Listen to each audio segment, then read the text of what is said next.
Bom dia, boa tarde, boa noite. Mais um episódio de Investimento à Beça. Hoje com meu amigo Delano Franco. Tudo bem, Delano?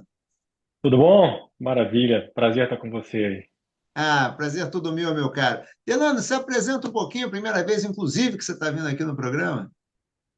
Sim, bom, eu sou economista, né? Fiz economia na PUC, fiz mestrado, dei aula lá durante um semestre, depois fui para o mercado financeiro. Já tinha, antes do mestrado, estado no Icatu, depois fui para o Bank of New York Mellon, quando estava entrando no Brasil. Então, acho que eu fui funcionário número 6, coisa Olha, assim.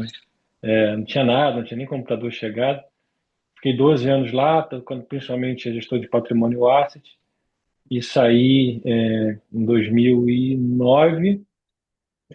Fiquei 12 anos, fui para Brookfield, fiquei lá 2 anos tocando asset também. Nos últimos anos da Mellon eu fui responsável pelo asset, na Brookfield também. Depois eu abri com meu professor, orientador Bonomo, uma, um asset de finanças comportamentais, que é uma coisa que gostava muito, eu já tinha escrito artigo sobre o assunto, e a olha o gente nome da asset tocou. mesmo, Delano. Eu lembro dessa asset. Era, Qual é? era behavior. O nome era Behavior. bem straight to the point. Ah, Behavior, e a gente tocou 2 anos aqui.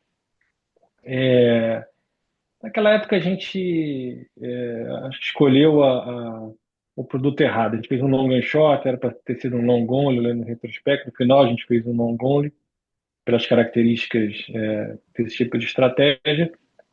E a gente acabou se juntando com um asset em Nova York chamado ADA, na qual eu fiquei no conselho lá durante 2 anos. Voltei, fiquei alguns anos sócio da Rio Gestão, tinha comprado um pedaço da empresa, depois resolvi fazer um sabático, passei um ano em Londres com a família, fiz um outro mestrado, dessa vez nossa, na London Business School, foi bem legal. Aí foi uma coisa mais de management. E depois, na volta, a gente abriu na verdade, já estava abrindo, quando eu entrei, a Patrimonial, que tem uma vertical de gestão de patrimônio e tem uma outra de gestão de fundos de crédito. E tem ali uma coisa como 3 bi e meio sobre gestão. Então, sigo no mercado aí vai se juntar tudo desde 93, que foi quando eu comecei lá no Icatu, até hoje. Esse é meu resumê aí. 32 anos de mercado. Pois é, tá vendo? 32 anos de mercado, muito bem. E você ainda tem uma veia de esportista, não é isso mesmo? Vou aproveitar para falar um pouquinho disso também. Na verdade, essa veio assim. O meu pai foi atleta olímpico, né? Jogou vôlei na Olimpíada de 72 em Munique, 7-2? e 72. É. Tá. Ele se chamava Delano também. E eu joguei pelo Flamengo competitivamente até entrar na faculdade, depois joguei no time da PUC. E aí, quando eu terminei esse mestrado que eu comentei em Londres, o Rodolfo Landim estava sendo eleito lá no Flamengo, me chamou para ser vice-presidente de esportes olímpicos. Então, toquei lá essa área durante 2 anos, que foi incrível. Peguei ali aquele momento mágico do clube, 2019. Fizemos lá várias coisas na área, foi um aprendizado. Depois eu fui ser. Esse é um cargo voluntário, né? Então, tipicamente em entidades esportivas, desse tipo, você tem o presidente e os vices são voluntários, são cargos políticos, e aí depois tem o diretor executivo em diante, os gerentes, supervisores, aí são executivos contratados. Então, eu fui VP Esportes Olímpicos, que era voluntário, depois fui ser presidente voluntário também da NBB, da LNB, que é a Liga Nacional de Basquete, que é a organizadora da NBB, tem a NBA como sócia, fiquei 2 anos também, aí é uma outra atividade, você tem de 20, 25 clubes sócios no Brasil todo, enfim, aí é uma outra atividade. Então, tive ali vamos dizer, uma encarnação de dirigente esportivo que foi muito boa, porque quando eu voltei lá de Londres, eu queria fazer alguma coisa diferente de só mercado e fiquei pensando em várias coisas, ter um negócio em paralelo, enfim. E caiu no meu colo essa possibilidade, uma coisa que eu adoro, então foi super legal. Ah, legal. Você chegou a competir também ou não? Então, eu competi pelo Flamengo, Ah, pelo Flamengo, tá certo. cheguei a jogar um pouquinho de vôlei de praia, né, competitivamente, depois, ali com 20 anos mais ou menos. E agora, coroa, eu resolvi jogar esses torneios de Master, de vôlei de praia. Tem eu tô com 52, esses 50 a mais, né, pessoas acima de 50 anos. Então, jogo brasileiro, jogo estadual, adoro. Assim, é uma adrenalina boa. Pô, que legal, Delano. Parabéns, hein, meu amigo? Parabéns, disposição, hein? Posição. É que não é só chegar e jogar, tem que treinar, né? Tem que treinar, tem que Tem treinar. que treinar, né? Não é fácil, não. Ah, legal, parabéns, meu cara, super bacana. Vamos então falar um pouquinho de economia? Esse papo aqui, nosso aqui, começou quando eu li um artigo do Delano falando sobre o voo de galinha da economia brasileira. Aí vocês convidei meu amigo Delano, fazia até algum tempo que a gente não se viu, mas vamos conversar um pouquinho para falar um pouquinho sobre o Brasil, a economia do Brasil, com um foco um pouco mais estrutural, e depois a gente vai falar um pouquinho de investimentos também. Delano, comenta um pouquinho desse artigo, o que tinha na tua cabeça quando você escreveu, ou segue na linha que você achar melhor, ainda. Esse artigo foi quase um desabafo, assim, porque Eu percebi um pouco disso.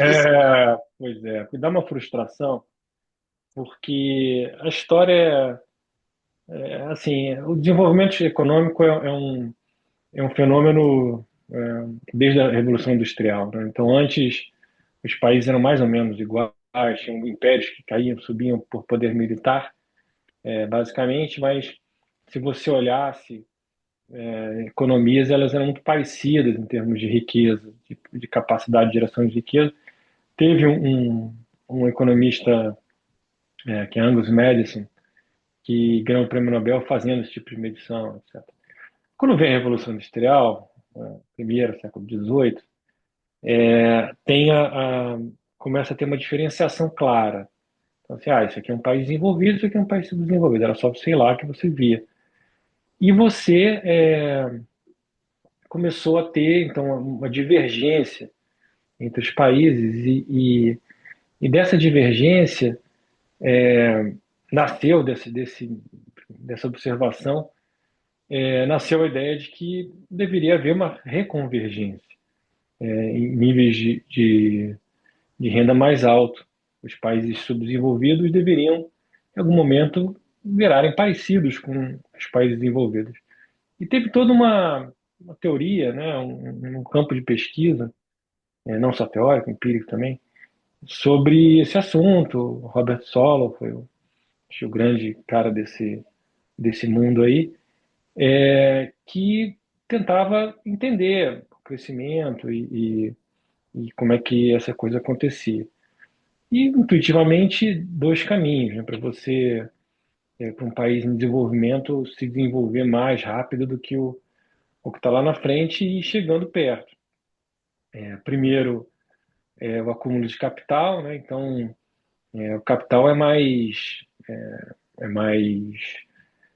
produtivo, tem mais retorno no país mais pobre, porque ele tem pouco capital. Então, você imagina um país que já tem uma rede rodoviária, ferroviária completa, ou muito boa. Então, você fazer mais uma rodovia, mais uma ferrovia, vai ser bom. Enfim, você vai ali ocupar um gapzinho que tem na rede, mas não vai ser revolucionário. Enquanto que um país que é muito pobre de malha rodoviária ou ferroviária, se fizer uma nova, vai gerar muita riqueza. Então, você trazer capital para onde tem pouco capital deveria acelerar muito o crescimento desse país, e a outra coisa é a questão da produtividade. Então, se você faz uma coisa com produtividade baixa e um outro país faz alta, você deveria conseguir olhar a produtividade do outro, como é que o outro faz e acelerar o teu, e começar a ficar parecido em termos de produtividade, né? Esses são os dois caminhos. Então, a parte de acúmulo de capital e a parte de produtividade. E aí você teve no Brasil, nos anos de 1930, 1980, o Brasil agora se foi revisado um pouquinho para baixo, mas cresceu ali 6,5%, 7% ao ano. Se você compuser 6,5%, 7% ao ano durante 50 anos, é uma enormidade. Foi o país que mais cresceu no mundo durante esses 50 anos. Então, Quase quando uma você. China, vai. Pois é, quase uma China. Então, o Brasil saiu de um país bastante pobre, em média, para um país de renda média, mediana, como a gente chama. Isso trouxe muita expectativa de que o Brasil fosse fazer essa convergência e que hoje, em 2025, a gente teria uma renda parecida, se não com os Estados Unidos, enfim, com um país, enfim, europeu médio, uma coisa assim. E claramente isso não aconteceu. E Longe a disso. gente, muito longe disso. E a gente fica um pouco pensando nas coisas que deram errado, coisas que deram certo. Você tem algumas características desse crescimento de 30 a 80 que deixaram um legado que atrapalhou depois, por exemplo, pouca ênfase em educação, a parte de proteção da indústria muito grande, pouca competição, pouco incentivo à inovação, etc. E o fato é que de 80 para cá, né, já são 45 anos, o Brasil teve voos de galinha. Né, 80 e pouquinhos, na verdade, foi o último ano de crescimento mais forte sustentável. Então, o Brasil teve voos de galinha. Voo de galinha é aquele que você acha que a galinha vai voar, ela dá uma voadinha e cai de novo. Isso acontece, na, na minha opinião, e na opinião de boa parte da literatura econômica, porque o Brasil tem duas características complicadas. Primeiro, ele poupa pouco. Então, hoje, ele poupa ali abaixo de 20%, 17%, 16%, enquanto que o ideal seria alguma coisa mais para perto de 25%. Tá. Então, é bastante Não, Delano, intuitivo, só né? de curiosidade, você tem um número mais ou menos, em média, assim, quanto países na Europa, os Estados Unidos têm de poupança? Para os Estados Unidos tem poupança, Japão? Já, bem, os asiáticos é bem alto, né? Sempre. Mas acho que é bem alto. A China é o paradigma ali da poupança alta, até nesse momento, muita gente dizendo que é alta demais, que não gera demanda, porque você poupa muito. Tem fatores culturais, fatores institucionais, porque tem pouca proteção social, então o cara tem que poupar muito, as famílias, né? No Brasil, as famílias poupam pouco e o governo poupa pouco. Então, o Brasil está ali nesse patamar. Acho que um país emergente com bom nível de crescimento, você está falando de 20 e poucos, 25, e um país asiático, você está falando de 30 e tantos, no caso extremo da China, você está falando de 40, 40 e poucos. Nossa. E o Brasil Então, com torno ali de 17. É um gap só para os emergentes, um gap de 8 pontos, né? Mais ou menos. pois é. Então, acontece que o Brasil, você tem assim, para os países de mesma renda, acho que a melhor maneira de pensar é assim, os países de mesma renda, o Brasil, o brasileiro tem um bem-estar, tem um nível de vida melhor do que o país asiático ou outro país da mesma renda, só que porque ele poupa menos, mas quando ele poupa menos, o país cresce menos, como cresce menos, o filho dele vai ficar para trás do outro, o neto mais ainda. Então essa Essa é a ideia. Tem um componente geracional, intergeracional, como a gente fala. Então, o Tá. Brasil tem essa questão da poupança, que é super intuitivo, né? Se você consome uma proporção muito grande do que você ganha, em termos macro, né? Como país, você tem uma dificuldade de investir. Como você tem dificuldade de investir, você tem dificuldade de crescer. Então,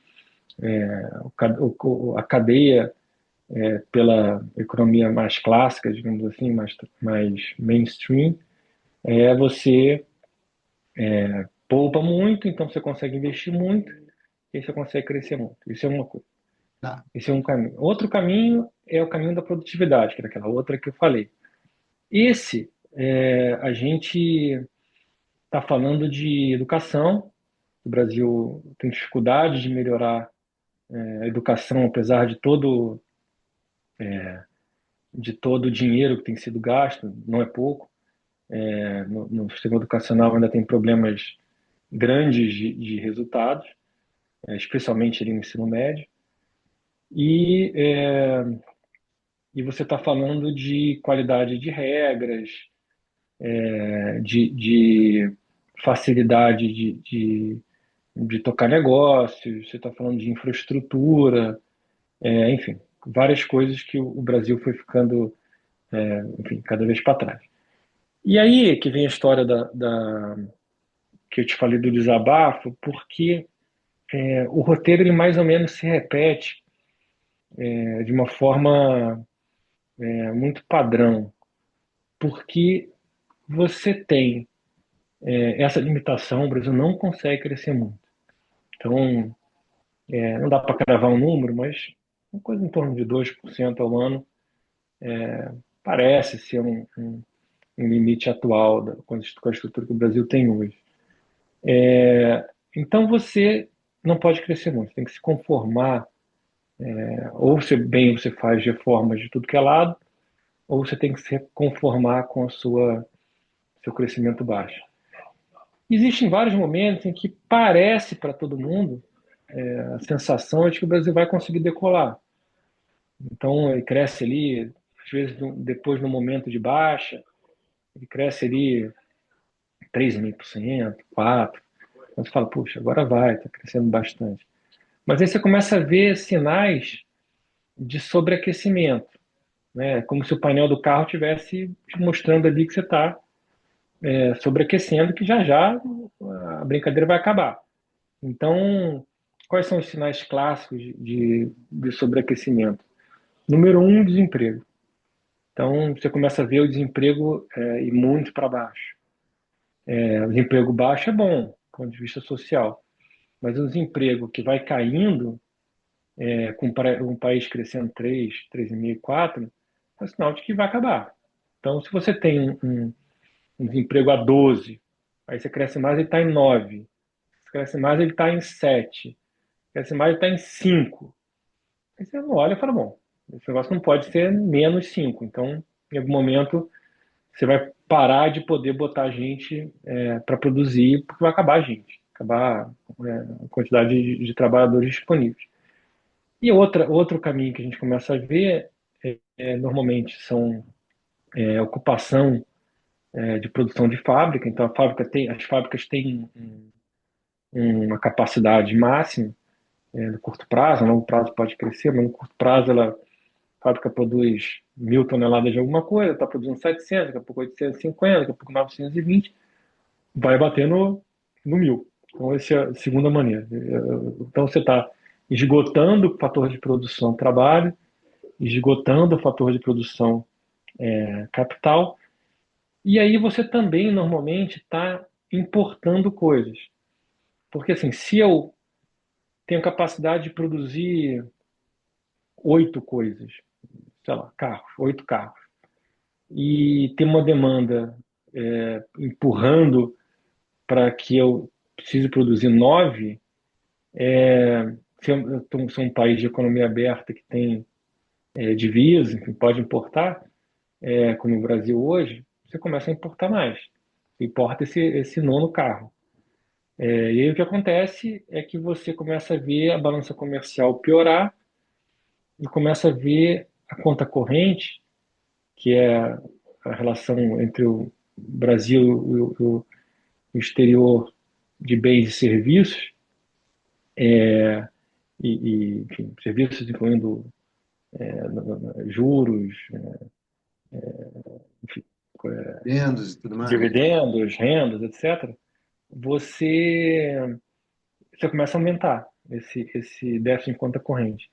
Então você começa a ver, então essa questão mais de desabafo é começar a ver o país crescendo bem, uma cara boa, você começando a ver todos esses sinais aparecendo. Isso é uma coisa. E a outra coisa que tem no artigo também, que também era fruto de um certo desânimo, é como é que a resposta a esse fato acontece. Na hora que você começa a aparecer, a ver que você não vai conseguir crescer 4% por muito tempo, você vai ter que em algum momento voltar para uma média de 2%, geralmente duas coisas acontecem. Primeiro, a política fiscal não freia, então ela luta contra isso. Então ela não reconhece que não pode crescer tanto e por motivos políticos, enfim, popularidade, etc., eles Eleitorais, na verdade, né? eleitorais, eles lutam contra isso. E aí cabe, então, ao Banco Central, enquanto a política fiscal não pisa no freio e até acelera, cabe ao Banco Central frear. Então, o Banco Central tem que pegar e subir juros. Isso gera uma narrativa que é sempre igual no, no, no mundo político, que é que o Banco Central não gosta do Brasil, que só gosta do mercado financeiro, que os juros são altos demais, tá. E enquanto que o governo do momento quer crescer e o Banco Central não deixa o governo crescer. Isso já é uma coisa, enfim, uma venda política, tudo bem. Se ela não tivesse nenhum efeito, tudo bem. Você freia daqui, acelera dali, eu boto a culpa no Banco Central, fico com uma cara desenvolvimentista e está tudo certo. O problema é que essa combinação é ruim para o Brasil, especialmente ruim. É, é um revés para o Brasil, além do fato do Brasil não conseguir crescer muito. Por quê? Porque no momento que você acelera o fiscal, o que você está fazendo? Você está gastando mais. No momento que você freia o monetário, o que você está fazendo? Você está gastando mais. Você está gastando mais juros. O Brasil, o governo é o grande devedor. Sim. Então você está piorando duplamente o, as suas contas públicas. Você está gastando mais primária e gastando mais juros ao mesmo tempo. E Não, aí o que a déficit gente. primário e nominal, né? Você está pressionando os dois, né? Exato.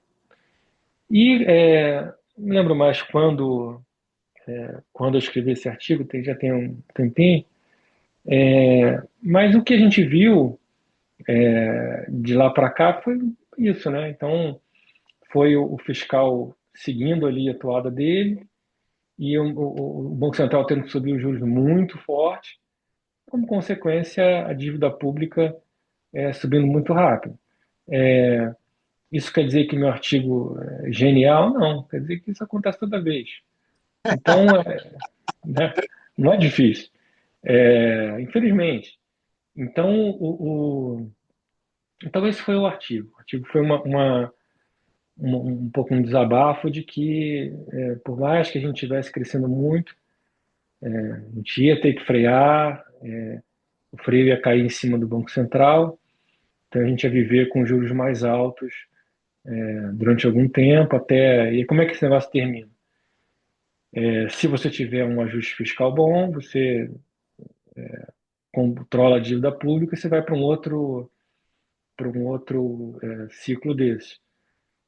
Se você não tiver um ajuste fiscal, você pode cair numa crise, que aí é uma crise, uma coisa muito pior, o que aconteceu ali na primeira metade da década de 2010, ali, mais um pouquinho para metade, em que depois o Brasil levou um bom tempo para se recuperar, para o PIB voltar onde estava, etc. Então, eu não acredito nisso, acho que o Brasil aprendeu bastante com aquele momento ali, mas o fato é que toda vez em que a gente estiver crescendo muito, estiver muito animado, se você olhar para o Brasil e se fizer a pergunta, bom, a educação melhorou? Não.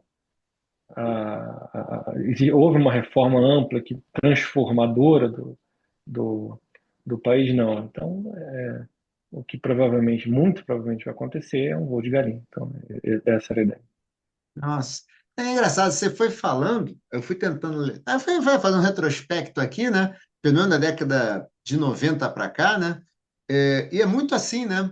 A gente tem com crescimentos, quando a gente tem crescimento. Bem, agora, você está falando, bate exatamente com esse momento agora. A gente está exatamente nesse ponto. O desemprego está baixo, Isso, taxa de juros está muito alta também, e o governo está pressionado aí para não gastar, mas sempre tentando arranjar um, uma maneira de gastar mais, né, e tal. Mas é isso. exatamente isso. E pensando desde a década de 90 para cá, realmente é isso, né? Você não tem um crescimento consistente de 4, 5% ao longo de 4, 5, 6 anos. Você não tem. Em nenhum momento você tem. Não tem. E na década de 90 tinha um outro agravante, que infelizmente não tem mais, era pior. Porque batia em outro problema, além da inflação, que era a crise externa. E como a gente não tinha reserva, e como a gente não tinha, a gente tinha muita dívida indexada a dólar, dívida interna, essa história geralmente acabava com uma crise cambial. Então, isso não tem mais. Isso é uma grande vantagem. Isso explica, na minha concepção, por que que o mercado, os ativos em geral, não tem a volatilidade que tinham naquela época, que era uma loucura, né? Então, a gente vive ciclos hoje econômicos mais comportados do que vivia na década de 90, com certeza. Né? Agora, tem um ponto, Delano, até queria que você comentasse, é porque a gente, ao longo, você falou muito bem sobre a taxa de juros, a questão fiscal e o desemprego, e tem o ponto das importações.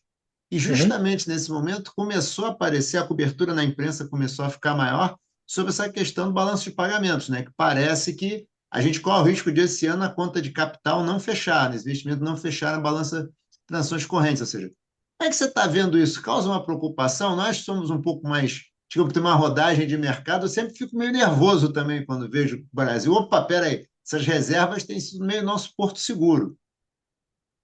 Pois é, a gente está vendo ali a conta corrente chegando ali no nível de 3,5. Tipicamente é um nível ali de um sinal amarelo, historicamente. Sinal vermelho geralmente é 5, né? É alta, tem as reservas e tem o campo flutuante, né? Então isso são reserva e campo flutuante, dão uma certa tranquilidade. O que isso me mostra é o fato de que, em termos de fundamento, não deveria ter um espaço para o dólar ficar muito abaixo e permanecer, e é fácil, de permanecer muito abaixo de onde ele está, porque senão aí a conta corrente pode ir ali e vai para o sinal vermelho. E nesse caso, nesse momento, tem uma curiosidade que é a seguinte: o câmbio, a conta corrente está indo para um negativo mais profundo, mesmo tempo em que uma coisa que a gente chama de paridade do poder de compra, que é um pouco a relação entre o preço das coisas aqui e lá fora, não parece estar tão barato lá fora para a gente. Então, assim, você viaja, não acha que as coisas baratas. Nem quando, assim, Bom, para fazer um ponto muito, muito extremo, eu me lembro ali antes da desvalorização, em 98, vindo para os Estados Unidos e achando as coisas de graça. Então, indo jantar num restaurante bom, por uma fração do que jantava aqui, não tem. Então, você vai, as coisas estão caras, você viaja e não pode viver que nem um rei na viagem. Mas, no entanto, mesmo com isso, a conta corrente está virando. Isso é um sinal para mim de que assim, as pessoas falam muito, em parte é verdade, não é uma loucura que o potencial do Brasil cresceu um pouco, porque tiveram as reformas, teve principalmente a reforma trabalhista, que deu mais flexibilidade no mercado de trabalho, verdade. Mas quando você olha o tamanho da deterioração da conta corrente, que estava ali em torno de um e foi para alguma coisa em torno de 3,5, é muito rápido. Num ambiente em que o Brasil não está caro, isso me mostra que assim, onde está vazando é ali, né? Que se chama a demanda vazar, que é essa história. Você está produzindo mais do que você consegue produzir de maneira sustentável, você tem que importar. Então, essa é a resposta minha para isso, se eu estou preocupado, eu não diria que que eu esteja preocupado por conta das reservas do câmbio flutuante.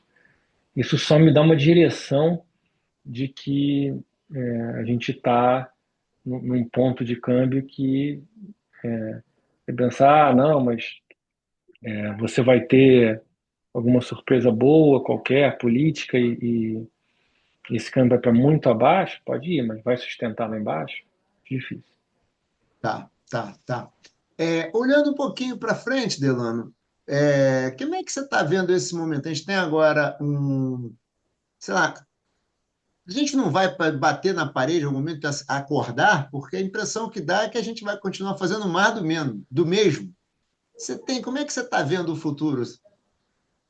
Olha, as reformas elas vêm sendo feitas, mas tem muita contra-reforma, né? Então você anda para frente, anda para trás.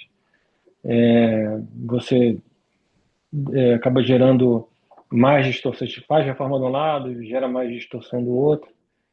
E, e as reformas são uma questão de persistência. Se você olhar hoje, que tem no pipeline, você tem uma reforma administrativa que está sendo capitaneada ali pelo deputado Rodrigo Maia, que eu acho que é uma reforma importante para trazer mais É o eficiência para o Pedro setor Paulo, público. né? Opa, o Rodrigo Maia está na Associação dos Bancos, Pedro Paulo. Tá É o errado. Pedro Paulo, Pedro É, Paulo. é outro carioca, mas é um carioca, mas outro carioca. Outro carioca, isso É mesmo. outro carioca. É do Pedro Paulo. É, e a gente tem expectativa de que essa reforma seja boa, porque o setor público merece uma, uma revisão de processos, de incentivos, de limites, de crescimento, pelo que você lê na imprensa, parece muito bom. Isso é uma coisa que eu acho que vai ajudar. Para ser justo, a reforma tributária que o governo atual fez ainda vai se fazer sentir, acho que vai também ter um impacto importante sobre o doing business no Brasil. Está em fase de últimas regulamentações. Acho que vai ser, não é nunca ideal, você sempre vai poder dizer, era melhor que fosse assim, sabe, que não desse tanto benefício fiscal, Zona Franca, etc. Mas eu acho que já é um ganho muito grande, acho que é um projeto meio de vida ali do Bernard Api, que eu acho que culmina com isso aí. E você tem para frente mais uma sequência ali de reformas da Previdência. Esse é o Mais mundo uma todo. sequência ótima, isso mesmo. Esse é o mundo todo. Você vai fazendo devagar, tem que fazer tudo de uma vez só. Parece que Previdência Rural é um próximo a ser interessado, Previdência Militar. Então, tem algumas para fazer. Todo esse que já está acontecendo, essa alocação de recursos mais via mercado de capitais, do que via crédito direcionado, né? Então, o BNDES se contendo e entrando mais como um smart money um fazedor de projetos, um avaliador e menos um financiador maciço, e deixando isso para que o mercado de capitais faça, né? Isso gera mais produtividade. Acho que todas essas coisas são uma agenda que está andando, que na frente pode ser que ande mais. Agora, eu acho que se eu tivesse que eleger uma questão, que dentro de todas essas, eu diria educação. Eu acho que o nó no Brasil ainda é a qualidade da educação. Você vê pelos rankings internacionais, PISA, etc., como o Brasil não consegue avançar. Então, a gente já mais ou menos conseguiu a universalização da educação, mas em termos de tanto qualidade quanto permanência das crianças ao longo do, do ensino médio são questões. Eu acho que, assim, se você olha os países que tiveram um crescimento muito grande, eu comecei a conversa nossa falando de convergência, né? Os países que viveram convergência em uma geração, duas, três, que são países asiáticos, Coreia, Singapura, em algum grau, Japão, China. Se você olha esses países, você vê o que aconteceu de impressionante ali, olha para a educação, né? As pessoas, eu acho que tendem a olhar para outras características que mais ou menos, em maior ou menor grau, tiveram presente, estratégia comercial, estratégia, planos de melhora de produtividade, infraestrutura, mas quando você olha, eu acho que um grande, a grande questão ali foi a educação que foi revolucionária, a melhora, né? Então eu acho que Verdade. assim, você não vai nunca mais. Você não, dificilmente você vai conseguir crescer o que você crescia antes, porque a base é muito maior. O Brasil hoje não é mais um país como era antes, em que você tinha, que antes tinha uma coisa muito fácil, que é o seguinte: você tinha um setor de produtividade maior, que era o setor industrial que era nascente, e você tinha um setor, uma economia muito agrária. Então, a cada pessoinha que você tirava do campo e colocava no setor industrial, você aumentava o PIB do Brasil. Isso não tem mais para fazer. Não tem essa mágica vai para fazer. Então, o que a gente pode almejar para o Brasil, eu acho, é alguma coisa 3,5, 4, sustentável. Acho que seria um cenário excelente para o Brasil do ponto de vista social, você conseguir tirar pessoas da pobreza, melhorar a infraestrutura, melhorar as condições sanitárias, etc. Acho que ajuda tudo. Isso acho que é possível.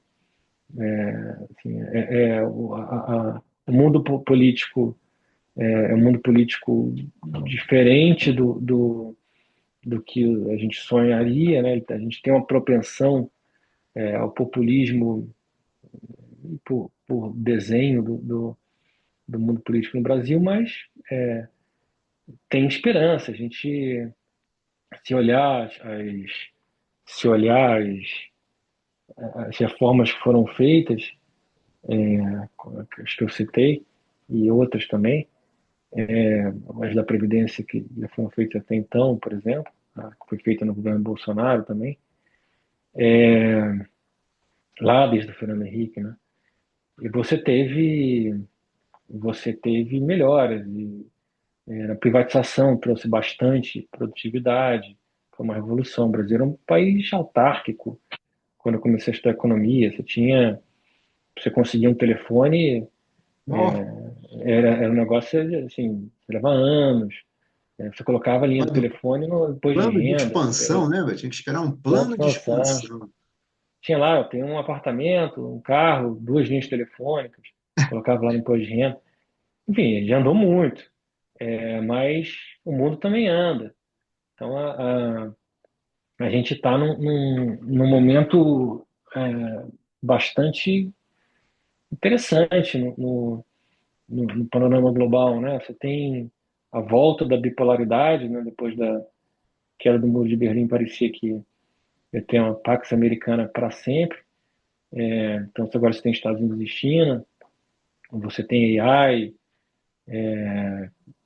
revolucionando a produção. Então, é um mundo em mudança, e agora mudanças grandes. Então, assim, o Brasil melhorou, mas o mundo também melhora. E aí as oportunidades de investimento nos outros lugares também melhoram. E tem também um assunto que eu queria falar um pouquinho, ligado ao PIB, toda essa discussão de crescimento, são coisas que o PIB não alcança. O PIB foi uma coisa genial,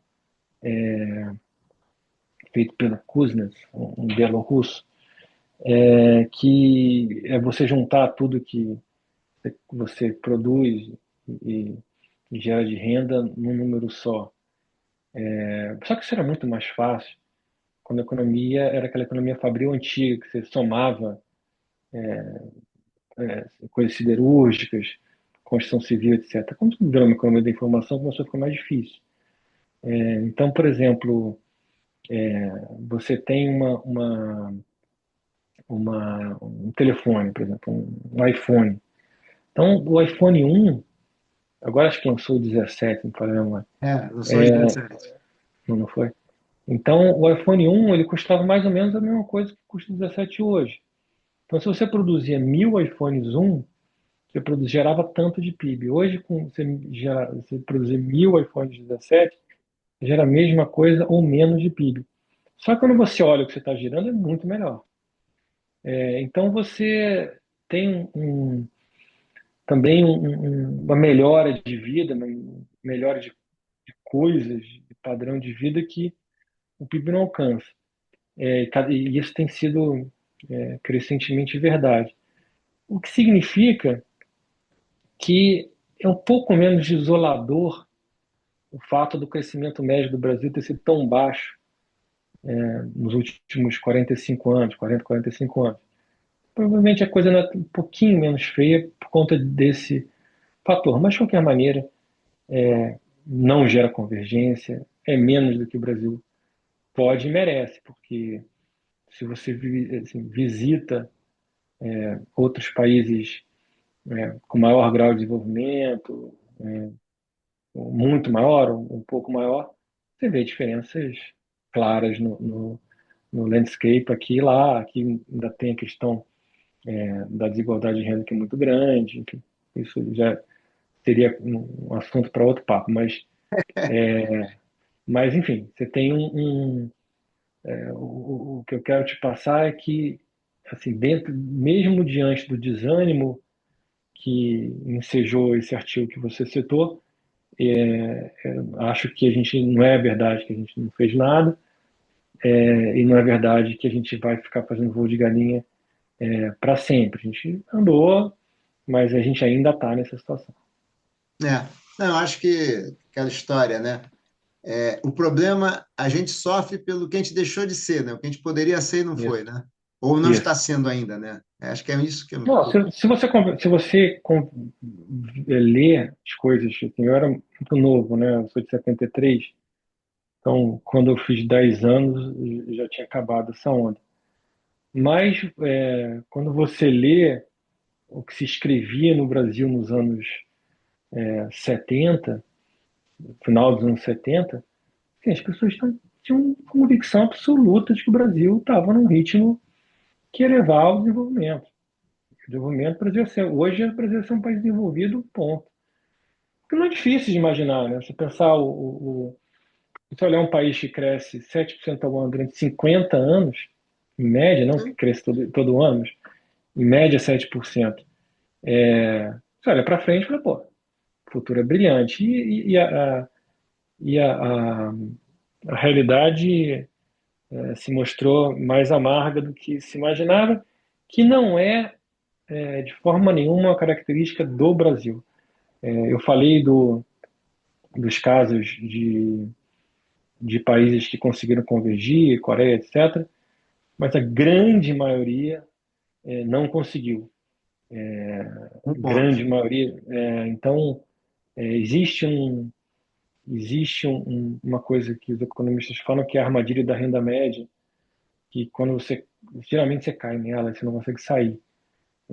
Porque, de novo, voltando para aquela história, né? Você ir de muito pobre para renda média, não é que seja fácil, que você tem que construir instituições. Se fosse muito fácil, não haveria países muito pobres. Existem muitos, infelizmente.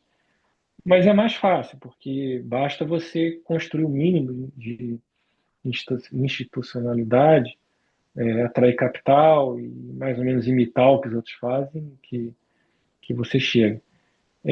O negócio é que quando você para, assim, como o Krugman falava, né, você para de ser uma questão de transpiração e passa a ser uma questão de inspiração, você tem que subir na cadeia de valor, você tem que fazer coisas mais sofisticadas, você tem que tomar decisões mais sofisticadas, é mais difícil. O Brasil, assim, olha para os outros países da América Latina, olha para muitos países também ao redor do mundo, alguns africanos que não sejam aqueles que ainda são muito pobres, África do Sul, você vê que não é uma particularidade do Brasil. O Brasil foi o único que ficou para trás. Não, a maior parte caiu na armadilha de renda média.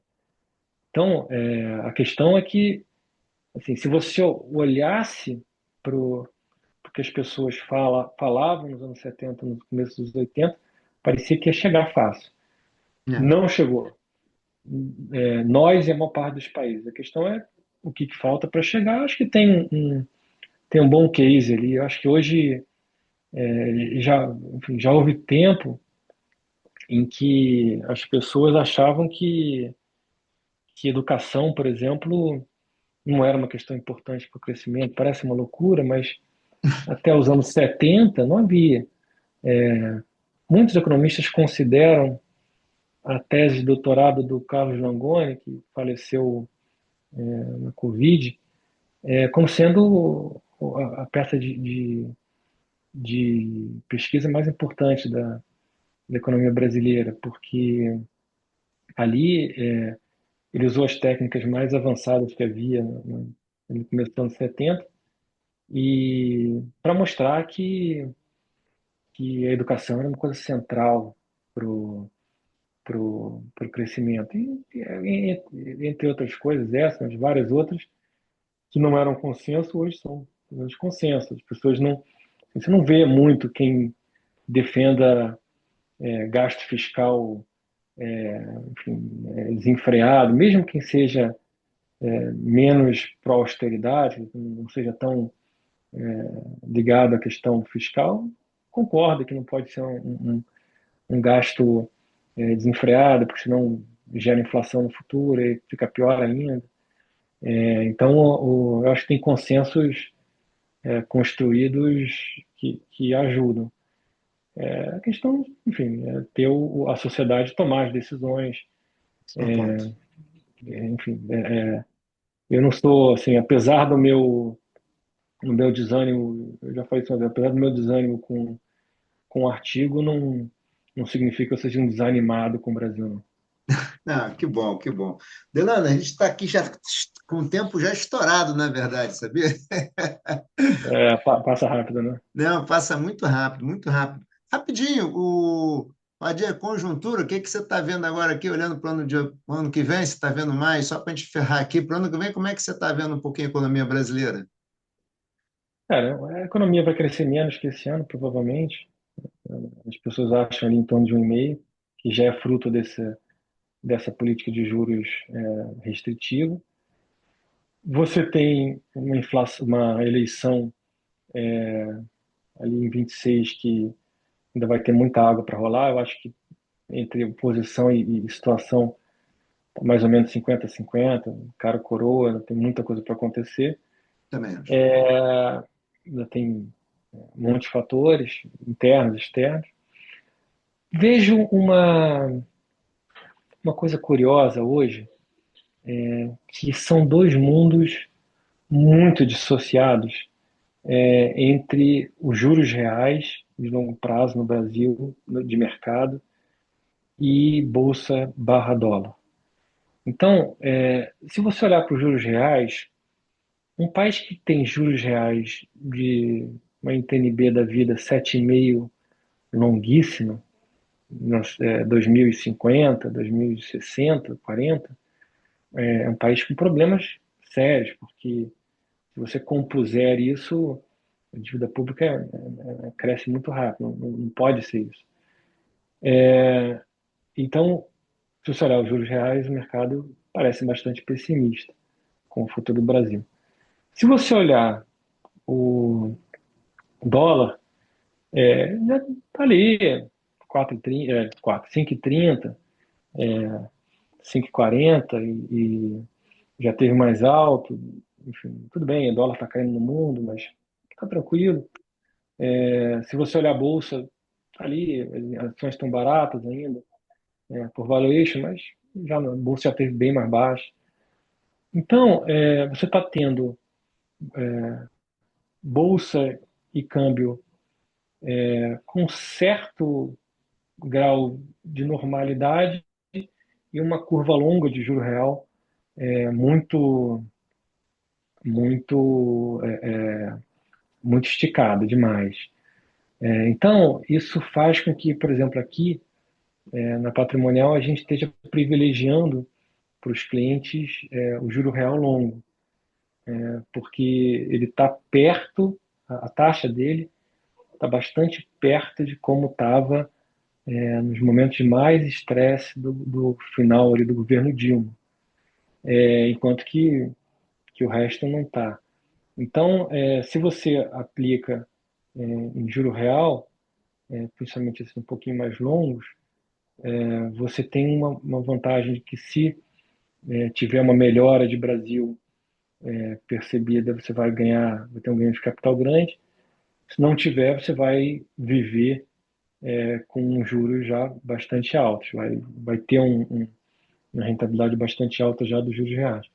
Então, o que eu vejo, assim, é um país acelerando, uma inflação devagarzinho convergindo para a meta. Acho que o Banco Central deve começar a cair os juros ali no primeiro trimestre, provavelmente, de 2026. Não vai cair tanto, os juros reais vão continuar altos. E você vai ter uma eleição ali importante, né? Então, você tem projetos econômicos com consequências bastante distintas ali entre a situação e a oposição, sendo que a oposição tem várias nuances dentro dela, perfis mais ideológicos, perfis mais administrativos, enfim. Então vai depender também exatamente do que a gente está falando. A gente vai também na parte da situação, qual vai ser o grau de percepção e enfim, de narrativa, no sentido de que o Brasil precisa de reformas mais fortes ali a partir de 27, se isso vai ser uma questão mais clara, se não vai ser. Então, acho que uma eleição que vai trazer volatilidade. Então, é crescimento mais baixo, inflação mais baixa, volatilidade. E aí você tem o lado de que se como economista a gente olha para os juros de 15% e fala